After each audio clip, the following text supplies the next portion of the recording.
오늘은 특별히 1절에서 5절까지 요한복음 1장 1절에서 5절까지 이 내용을 중심으로 예수님은 어떤 분인가라는 제목으로 함께 말씀 나누겠습니다.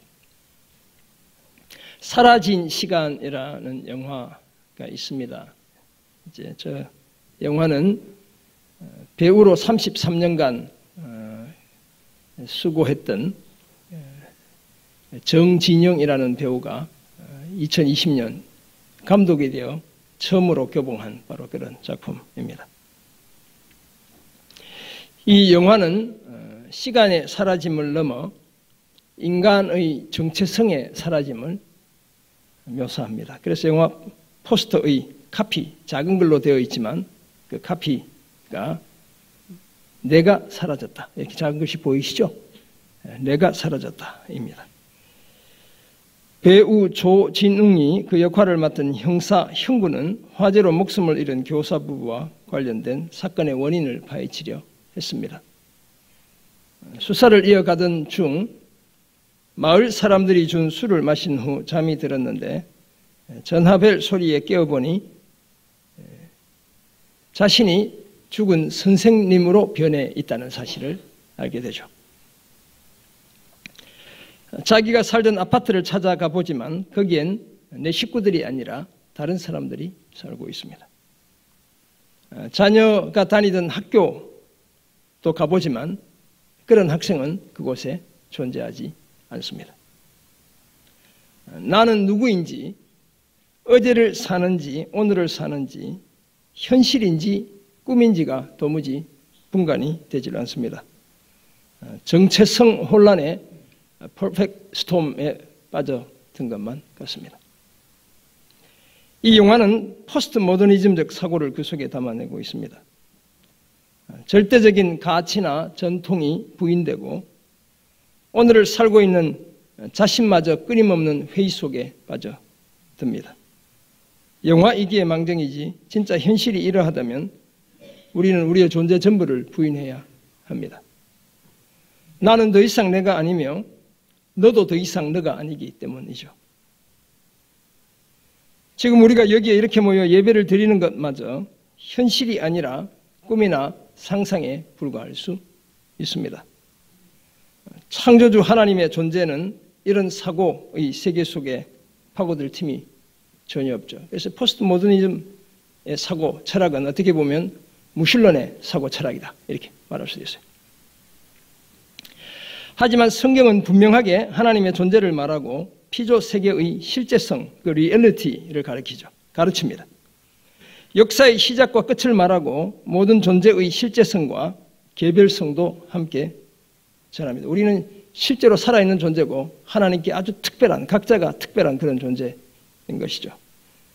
성경에 따르면 우리는 다 역사적인 존재이고 우리의 삶은 어제로부터 건너와 오늘에 이르렀고 그 끝이 있는 내일을 향해 나아가고 있습니다. 그리고 그 중심에 하나님이 계시죠. 그래서 우리는 하나님으로부터 왔고 하나님께로 가는 여정 속에 놓여 있다 이렇게 말할 수도 있겠습니다. 따라서 그 하나님이 어떤 분인지를 제대로 아는 것이 우리 삶의 목적과 이유와 방향을 결정합니다. 오늘부터 묵상을 시작하는 요한복음은 그 하나님이 어떤 분인지를 밝히고 있죠. 특별히 아들 하나님, 성자 하나님이신 예수님이 어떤 분이시고 어떤 삶을 사셨는지를 우리에게 집중적으로 보여줍니다. 오늘 보면 요한복음 1장 1절에서 5절도 마찬가지입니다. 예수님이 어떤 분인지를 말씀해 주고 있습니다. 소위 예수님의 정체성을 명확하게 알려주고 있다 이렇게 말할 수 있겠습니다. 그래서 요한복음 1장은 예수님이 어떤 분인지를 18가지로 우리에게 전하고 있어요. 예수님이 하나님이자 온 인류의 구원자 되심을 분명히 드러내 보여주고 있습니다. 그 중에서도 오늘 본문이 말하는 예수님의 정체성 크게 3가지 범주로 한번 생각해 보려고 합니다. 첫째는 예수님은 태초부터 계신 말씀입니다. 둘째는 예수님은 모든 만물의 창조자이십니다. 셋째는 예수님은 생명과 빛이십니다. 이 3가지 큰 범주의 예수님에 대해 함께 생각해 보려 합니다. 요한복음의 저자 요한은 스스로 자신을 예수님이 사랑하시는 자로 불렀습니다.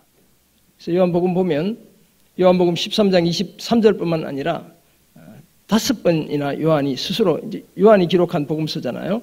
나는 예수님의 애제자야, 내가, 이렇게 반복적으로 이야기하고 있어요. 그만큼 주님으로부터 사랑을 많이 받았던가 봐요. 그래서 이렇게 최후의 만찬 그림에 보면 요한은 예쁘게 그려져 있어요. 남자지만 예쁘게 그려져 있다고요. 그만큼 사랑받은 제자라는 것을 보여주고 있죠. 그런 요한이 자신의 복음서를 기록한 목적은 성도들이 예수께서 하나님의 아들이심을 믿게 하고 또 그 이름을 힘입어 영생을 얻게 하기 위함입니다. 이 목적에 따라 예수님이 행하신 많은 표적들 중에 선별적으로 7개의 표적을 자신의 복음서에 담아내고 있습니다. 그래서 이렇게 사복음서에 중에 마태, 마가, 누가는 더 많은 기적, 표적, 이적들을 소개하고 있지만 요한은 특별히 선별해서 그 중에 7개만을 우리에게 보여주고 있죠. 예수님이 하나님처럼 스스로 계시는 분임을 나타내기 위해 에고 에이미, 이제 헬라어인데요. 이건 I am who I am 이런 뜻을 갖고 있습니다. 나는 스스로 있는 자야, 이렇게. 나는 무엇이다 라는 표현을 무수히 반복하고 있어요. 예수님과 유대인들 간의 대립관계가 두드러지고 그래서 유대인이라는 말이 요한복음엔 무려 70번 가까이 등장하고 있습니다. 이 요한이 전하는 그리스도에 관한 서술을 소위 로고스 기독론, 로고스 크리스톨로지라고 이야기하는데, 왜냐하면 이 말씀이라는 말이 헬라어로 로고스이기 때문에 그래요. 뿐만 아니라 태초부터 계신 말씀이신 예수님이 성육신하셔서 온 인류의 구원자가 되셨기 때문입니다. 그래서 요한복음의 기독론은 말씀 기독론이기도 하고 또 다른 표현으로는 고등 기독론이다, 이렇게 이야기해요. 그러니까 하이 크리스톨로지라고 이야기합니다. 그러면 로 크리스톨로지, 하등 기독론이 있어야 되잖아요. 이건 이제 우열을 가리는 것은 아니고 예수님의 어떤 부분을 다루는가에 따라서 이제 하등 기독론, 고등 기독론 이렇게 이야기하는데, 예수님의 출생부터 부활까지를 다루는 공관복음, 마태, 마가, 누가의 기독론을 로 크리스톨로지다 이렇게 이야기하고, 태초부터 계신 말씀이신 그분에서 주님의 부활까지 다루는 이 내용을 고등 기독론이다 이렇게 이야기해요. 요한은 말씀이신 예수님이 하나님이시요 하나님의 아들이심을 분명하게 말해주고 있죠. 그 복음서의 시작인 오늘 본문도 결코 예외가 아닙니다. 오늘 본문에 따르면 예수님은 먼저 태초부터 계신 말씀입니다. 오늘 승가대도 이 본문에 맞는 찬양을 해주셨죠. 그 사실을 전하는 오늘 본문 1절인데요. 같이 읽어보겠습니다. 태초에 말씀이 계시니라. 이 말씀이 하나님과 함께 계셨으니 이 말씀은 곧 하나님이시니라. 아멘. 사실 요한이 지금 엄청난 말을 여기서 하고 있어요. 말씀이 태초에 계셨고 이 말씀이 하나님과 함께 계셨고 더군다나 이 말씀이 하나님이다.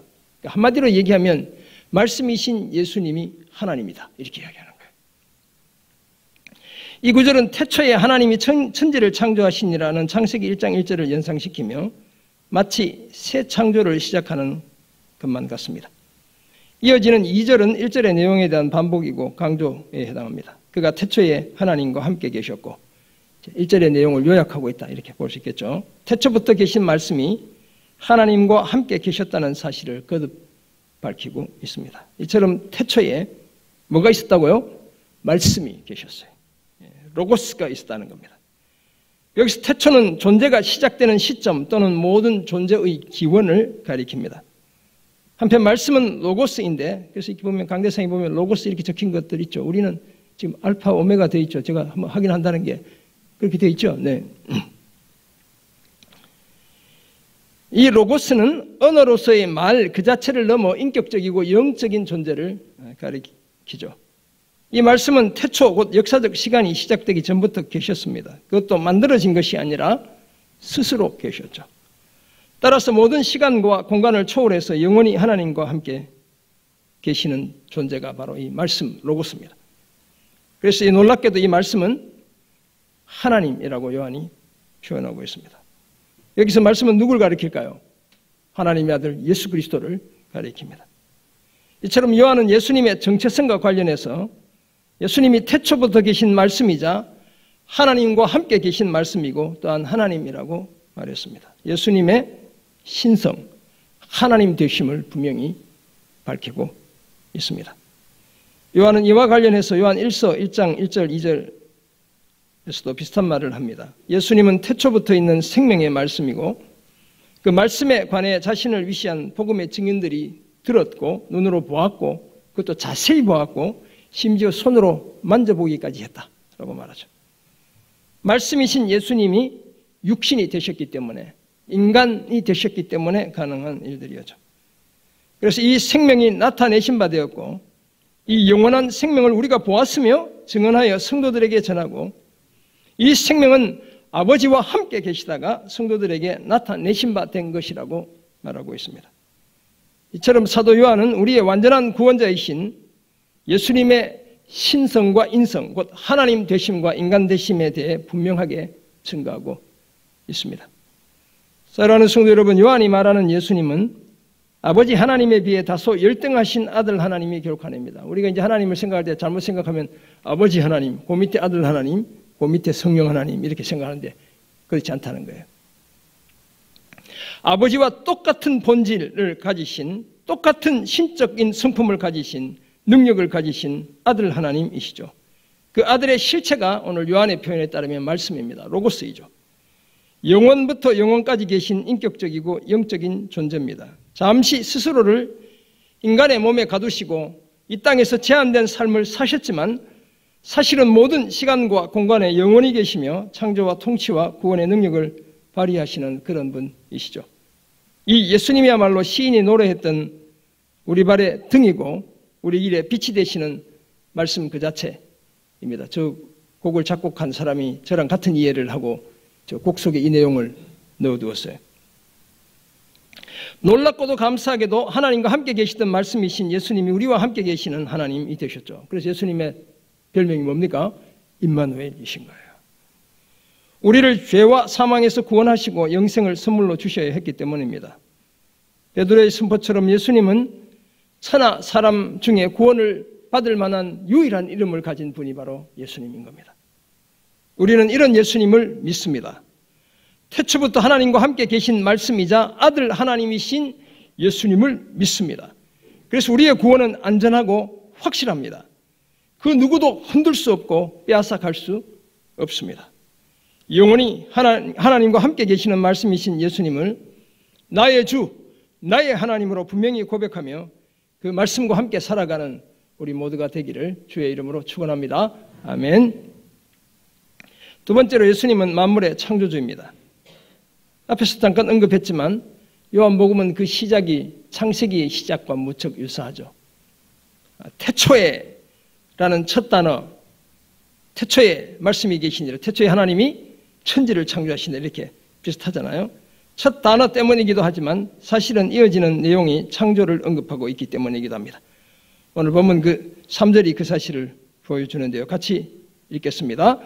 만물이 그로 말미암아 지은 바 되었으니 지은 것이 하나도 그가 없이는 된 것이 없느니라. 아멘. 요한은 만물 곧 모든 피조물이 그로 말미암아, 헬라어 전지사로 보면 디아라는 말이 사용되고 있어요. 그러니까 영어로 하면 이제 through, 통해서 이런 뜻이 되겠습니다. 또는 무엇에 의해 이런 뜻이 되겠습니다. 그로 말미암아 곧 태초부터 계신 말씀에 의해 또는 말씀을 통해 지은 바 되었다라고 말하죠. 그렇다면 말씀에 의해 모든 피조물의 존재가 시작되었다는 뜻입니다. 그리고는 그 의미를 강조하기 위해 지은 것이 하나도 그가 없이 된 것은 없다고 말합니다. 따라서 말씀을 빼놓고 창조를 논할 수 없습니다. 왜냐하면 창조의 모든 과정에 말씀이 주도적으로 개입했기 때문입니다. 요한은 말씀이신 예수님이 아버지 하나님과 함께 모든 만물의 창조주 되심을 분명히 밝힙니다.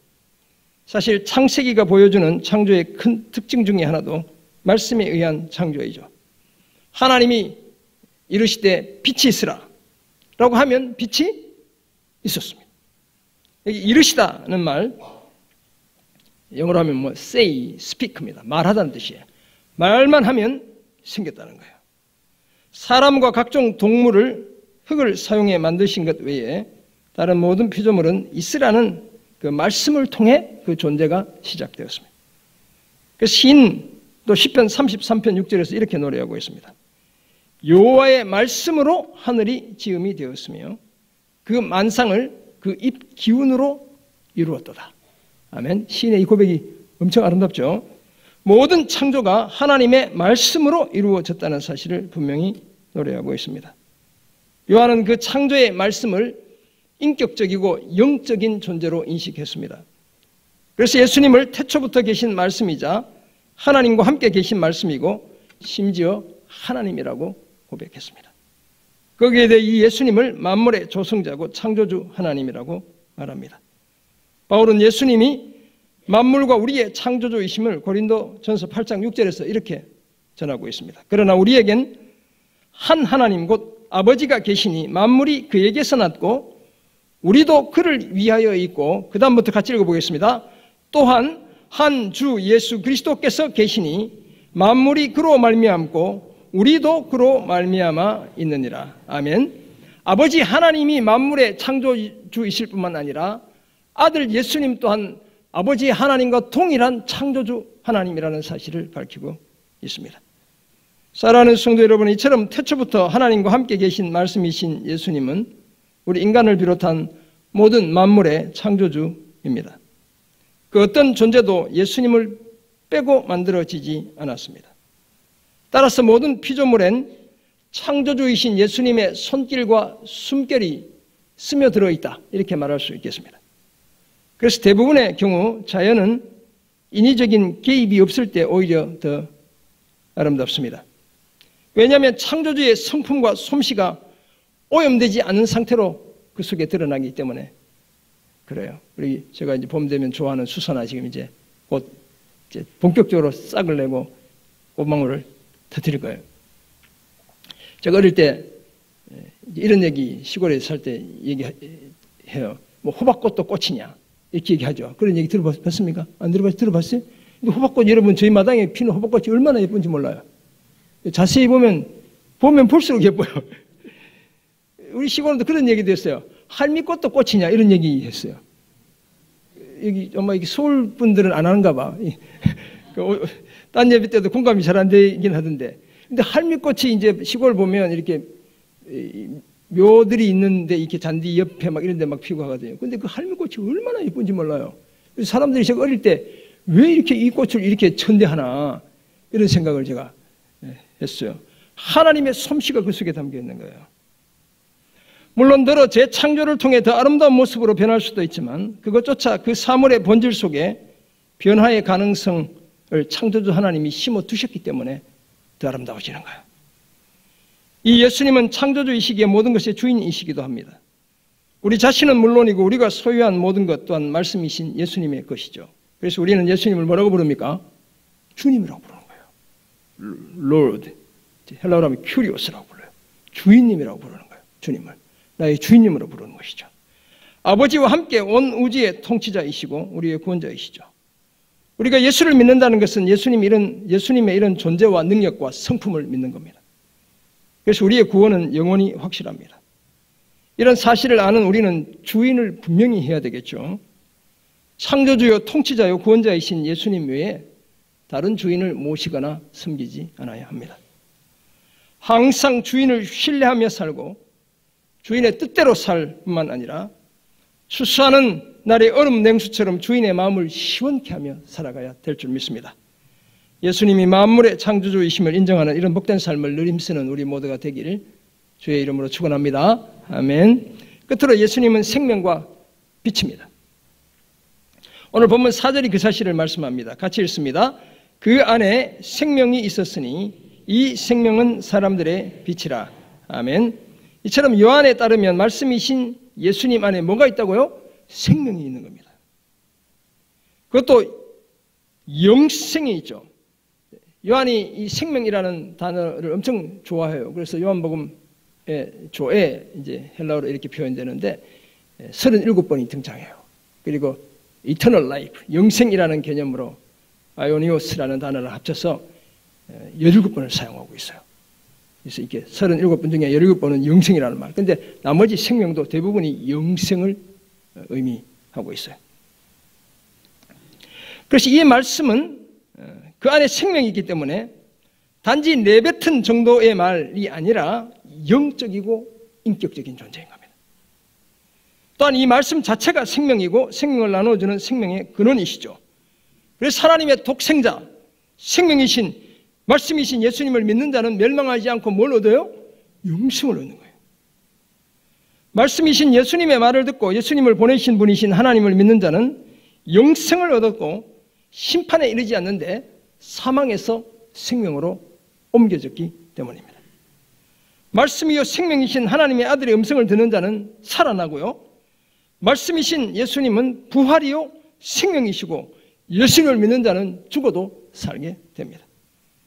이 예수님은 아버지 하나님께 이르는 유일한 길이고 진리고 생명입니다. 이처럼 예수님은 생명의 근원이시고 생명을 주시는 분이시며 뿐만 아니라 실제로 생명이 되셔서 이 땅을 사신 분입니다. 거기다 이 생명은 사람들의 빛이죠. 예수님은 스스로 나는 세상의 빛이며 나를 따르는 자는 어둠에 다니지 않고 생명의 빛을 얻게 된다고 말씀합니다. 자신이 세상에 있는 동안에 세상의 빛이라고도 하셨어요. 그래서 날 때부터 맹인되었던 그 사람의 눈을 뜨게 하시죠. 빛을 보게 하시는 거예요. 생명이고 빛이시기 때문에 침으로 진흙을 이겨 눈에 바르고 빛이신 그분이 빛을 선물로 주신 거예요. 빛으로 세상에 오신 이유가 자신을 믿는 자로 어둠에 거하지 않게 하기 위해서입니다. 하지만 오늘 본문 5절에 따르면 안타깝게도 빛이 어둠에 비추었지만 어둠이 깨닫지 못했다는 거예요.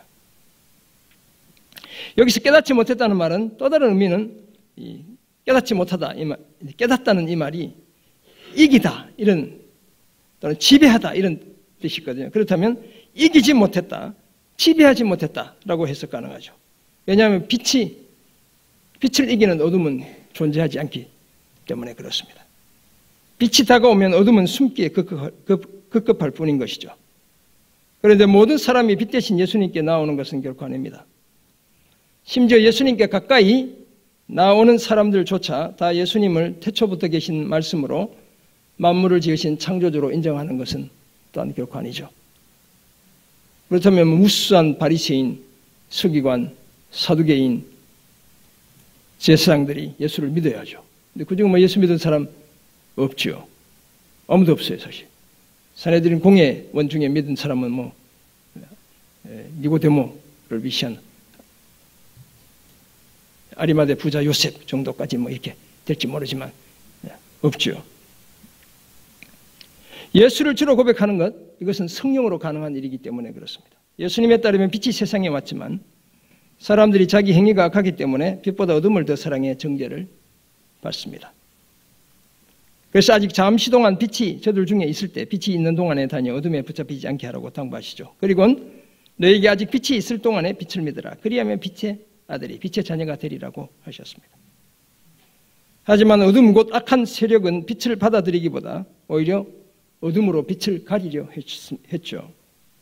그래서 결국 말씀이요 생명이요 빛이신 하나님의 아들을 십자가에 못 박고 맙니다. 거기에 더해 그 주님의 몸을 무덤에 가두고 말죠.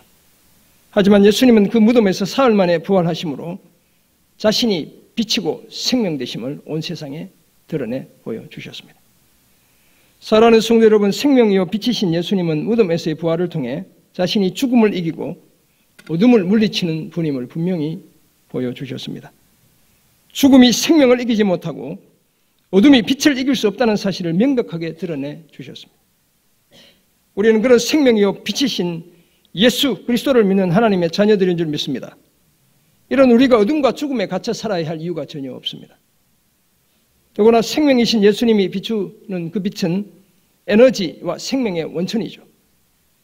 그렇다면 태초부터 계신 말씀이요 창조주 하나님이시요 생명과 빛이신 예수님을 믿는 우리는 역동적인 삶을 살아내야 합니다.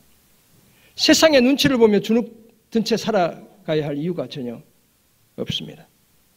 오히려 말씀과 생명과 빛을 나누어 주며 살아가야 하죠. 거짓 속에 진리가 꼽히게 하고 죽음 속에 생명이 살아나게 하고 어둠 속에 환한 빛을 비추며 살아가야 합니다. 예수님으로부터 받는 그 말씀, 그 생명, 그 빛을 드러내고 나누어 주며 살아가야 합니다. 이런 복된 삶을 늘 힘써 삶의 모든 자리에서 예수님이 하나님이시고 우리의 구원자이심을 분명히 드러내며 살아가는 그런 우리가 되기를 주의 이름으로 축원합니다. 아멘. 그렇다면 오늘 예수님의 정치에 관해서 크게 세 가지 범주로 우리가 생각해 보았습니다. 첫째는 태초부터 계신 말씀이에요. 둘째는 만물의 창조주이시고 셋째는 생명과 빛이라는 사실을 우리가 살펴보았습니다. 이런 사실을 알게 된 우리는 이제 어떤 삶을 힘써야 할까요? 첫째는 말씀을 따라 살아야 합니다. 말씀을 따라 사는 삶은 크게 두 가지 모습으로 그려볼 수 있습니다. 먼저는 기록된 하나님의 말씀을 지키며 사는 거예요. 예수님이 하나님의 말씀이 어떤 것인지를 아주 심플하게 요약해 주셨어요. 하나님 사랑, 이웃 사랑. 하나님을 사랑하고 이웃을 사랑하는 이 계명을 지키는 것, 이것이 말씀을 따라 살아가는 겁니다. 둘째는 말씀이신 예수님처럼 사는 것을 의미하죠. 예수님은 철저하게 기록된 하나님의 말씀을 따라 사신 분입니다. 죽는 순간까지도 기록된 말씀을 염두에 두시며 그것을 다 성취하셨죠. 마태복음 27장 46절 보면 복음서들이 다 전하고 있지만 엘리엘이 라마 사박다니 나의 하나님 어찌하여 나를 버리셨나이까 이렇게 선포하시잖아요.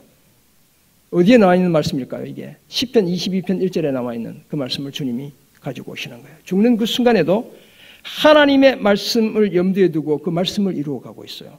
왜냐하면 말씀을 성취하는, 말씀을 지키는 그것이 생명을 얻는 길임을 오늘 저와 여러분에게 보여주셔야 했기 때문입니다. 예수님의 죽음에 이르기까지의 그 행적은 철저하게 하나님의 말씀을 따라 이어지고 있어요. 그러므로 예수의 제자로 살아가는 우리는 하나님 사랑과 이웃 사랑의 계명을 제대로 지키며 살아야 합니다. 거기에다 예수 그리스도의 마음을 품고 예수 그리스도의 뜨거운 심장을 가지고 예수 그리스도의 손과 발이 되어 예수님처럼 살아가야 하는 겁니다. 말씀을 따라 사는 순종의 삶이 가장 복된 삶이고 생명과 빛이 보장되는 삶이라는 사실을 잊지 않아야 합니다. 그러므로 항상 말씀을 따라 말씀을 지키며 주님처럼 살아가는 그런 우리가 되기를 주의 이름으로 부탁드립니다. 아멘. 둘째, 생명과 빛으로 살아야 합니다. 예수를 믿는 우리는 이제 생명이요 빛이신 예수님으로부터 생명과 빛을 받은 존재죠. 흔히 그렇게 이야기하잖아요. 예수님은 발광체입니다. 빛 그 자체가 되셔서 빛을 내시는 분이고 우리는 반사체입니다. 빛을 받아 빛을 전하는 이런 역할을 감당하죠. 따라서 우리는 죽음이 지배하는 땅에서 그리스도의 생명을 나누어주며 살아야 합니다. 뿐만 아니라 우리가 살아가는 산 위에 있는 동네에 빛을 비추며 살아가야 하죠. 우리는 우리가 가진 생명과 빛을 그저 나만의 것으로 나만의 창고에 가두어 놓지 않아야 합니다. 하나님 우리에게 생명과 빛을 먼저 주신 것은 그 생명과 빛을 전하며 살기를 기대하셨기 때문입니다. 물론 우리는 생명이나 빛 그 자체가 아니죠. 다만 생명과 빛을 선물로 받은 사람들입니다. 그런 우리가 살아야 할 삶이 작은 생명으로 작은 빛으로 살아가는 겁니다. 생명이요 빛 대신 예수님의 광채가 삶의 곳곳에 가득 비치게 해야 합니다. 그래야 우리 주변을 뒤덮고 있는 죽음과 어둠의 권세를 물리칠 수 있습니다. 생명과 빛이신 예수님의 통치가 그 자리에 임하게 할 수 있습니다. 이런 소망 가지고 생명과 빛으로 살고 생명과 빛을 전하며 살아가는 그런 우리가 되기를 주의 이름으로 부탁드립니다. 아멘. 덴마크의 동화 작가 중에 한스 크리스천 안델슨이라는 사람이 있죠. 그 사람이 쓴 유명한 동화가 우리가 잘 아는 미운 오리 새끼입니다. 그래서 요즘은 새끼라고 하니까 좀 이렇게 표현이 거칠잖아요. 미운 오리 아가? 뭐 이렇게. 동화에 따르면 오리 부부가 낳은 알 중에 유독 크고 못생긴 알 하나가 둥지 틈에 끼어 있었죠. 처음엔 의아했지만 조금 크게 태어난 알이겠지 생각하고 별 고민 없이 다른 알들과 같이 품게 됩니다. 얼마 후 알들이 모두 부화했는데 평범한 새끼 오리들과는 달리 회색 털에다 몸집도 크고 못생긴 새끼 오리 한 마리가 끼어 있는 거예요. 이 오리를 여러 다른 형제 오리들이 미워했죠. 그래서 뭐가 됐다고요?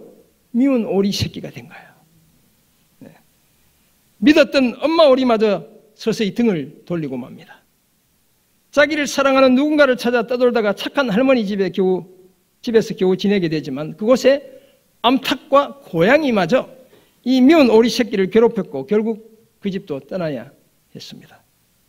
그렇게 방황하던 어느 날 미운 오리 새끼는 강물에 비친 자신의 모습을 보고 깜짝 놀라게 되죠. 못생긴 그 새끼 오리는 간데없고 아름다운 뭐가 있어요? 백조가 거기에 있는 거예요. 혹시 잘못 봤나 싶어 몇 번이나 눈을 씻고 강물을 들여다보았지만 여전히 아름다운 백조가 거기에 있는 거예요. 사랑하는 성도 여러분, 예수님이 태초부터 계신 말씀이고 만물의 창조주시며 생명과 빛이심을 믿는 우리의 정체성도 이따금씩 흔들릴 때가 있어요. 나는 지금 아름다운 백조인데 주님 때문에 미운 오리 새끼처럼 생각될 때가 있는 거예요. 마치 세상을 살며 미운 오리 새끼처럼 여겨질 때도 있습니다. 그래서 모두로부터 미움을 당하고 외면당할 수도 있죠. 하지만 우리는 하나님의 자녀들이고 그리스도의 제자인 줄 믿습니다. 태초부터 계신 말씀이요 만물의 창조주요 생명과 빛이신 예수님 때문에 우리도 작은 생명과 빛이 된 줄 믿습니다. 진짜 백조이신 우리 주님 예수님 때문에 우리도 그 예수님을 닮은 작은 백조들인 줄 믿습니다. 아멘이시죠? 오늘 특별히 여기 사랑하는 자매님들은 더 아름다운 백조인 줄 믿습니다. 이런 사실을 아는 우리는 늘 말씀을 따라 살아야 합니다. 뿐만 아니라 생명과 빛을 받은 자답게 생명과 빛으로 살아가야 합니다. 이런 복된 삶을 통해 말씀이요 창조주요 생명과 빛이신 예수님을 늘 전하며 살아가는 그런 우리가 되기를 주의 이름으로 축원합니다. 아멘. 기도하겠습니다. 사랑의 주님, 주신 은혜의 말씀을 함께 기억합니다. 말씀이요 만물의 창조주시요 생명과 빛이신 주님과 동행하며 우리 삶을 지배하는 그 어둠의 권세, 죽음의 권세 다 물리치고 생명과 빛으로 날마다 나아가는 놀라운 은총 주여 허락해 주옵소서. 연약한 지체들을 특별히 찾아가 주시고 새로운 생명의 빛 주여 비추어 주셔서 강건한 삶을 살아낼 수 있도록 은혜 더해 주옵소서. 감사드리며 예수님의 이름으로 기도합니다. 아멘.